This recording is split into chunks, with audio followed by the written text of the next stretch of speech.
Hi everybody, I'm Sharna Jackson and I am the author of High Rise Mysteries. It's follow-up, Mic Drop, and I've also written London Lundoff with loads of school children in London.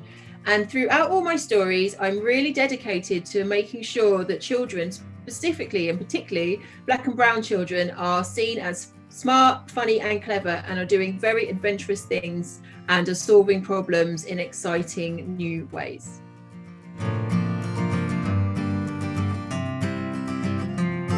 My childhood story heroes were Julia and Nathan from a book called The Runaways, and it's written by Ruth Thomas, and it came out years ago now when I was small, so yeah, it was many years ago, back in the 80s. And it's about two kids who find a lot of money in an abandoned house on their way home from school.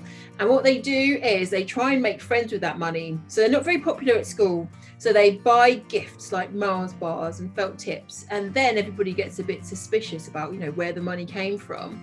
And then they decide, because they think the police are after them, to run away, as the title suggests.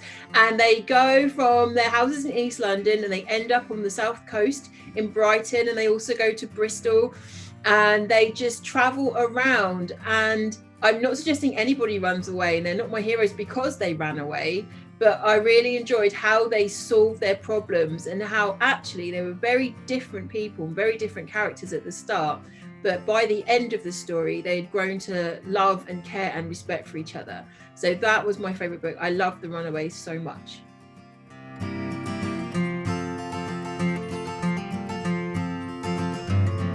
Okay, my top 3 tips for storytelling. So I've got this thing that I call the 3 Ps, which help me to write a story or come up with the idea for a story.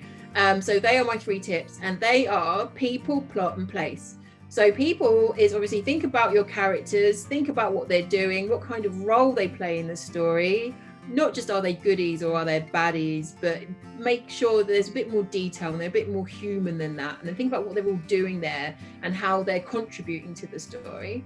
So your plot is what happens. And when I'm writing my stories, I write out I call it an outline, but it's basically the story without the dialogue. So I know exactly what's going to happen and when. And if you're writing a murder mystery, it's really important to know what happens and when, because if you get tangled up, your readers will be annoyed with you, quite rightly, because you need to, keep track of everything, because it's a very twisty and turny story. So plotting is very important in my work.